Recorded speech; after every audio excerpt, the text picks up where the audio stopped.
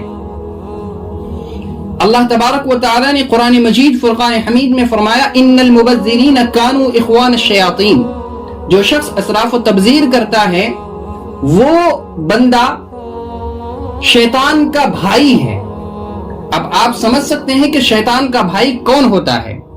شیطان ان فضولیات میں انسان کو مشغول کر کے اللہ کی مغفرت اور عبادت سے محروم کر دینا چاہتا ہے، اور یہی شیطان کا اصل مقصد ہے۔ بہرحال اس رات کی فضیلت بے اصل بالکل نہیں ہے۔ سلف صالحین سے اس رات کی عبادت، اس رات کی فضیلت سے فائدہ ہمارے اکابرین نے، سلف صالحین نے اٹھایا ہے، لہٰذا ہمیں بھی اس بات کا خیال رکھنا چاہیے اور اس رات میں خوب عبادتیں کرنی چاہیے۔ ہم 2023 میں چل رہے ہیں۔ عیسوی تاریخ کے اعتبار سے آج مارچ کی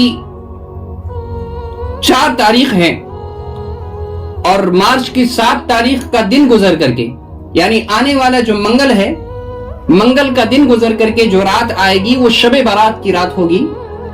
اس لیے ہم اس رات کو یوں ضائع نہ کریں، بلکہ اللہ کی رحمت سے، اللہ کی مغفرت سے خوب مستفید ہوں، اللہ سے لو لگائیں، اللہ کا قرب حاصل کریں۔ ہو سکے تو مجھ سیاہکار کو بھی اپنی دعاؤں میں یاد رکھیں۔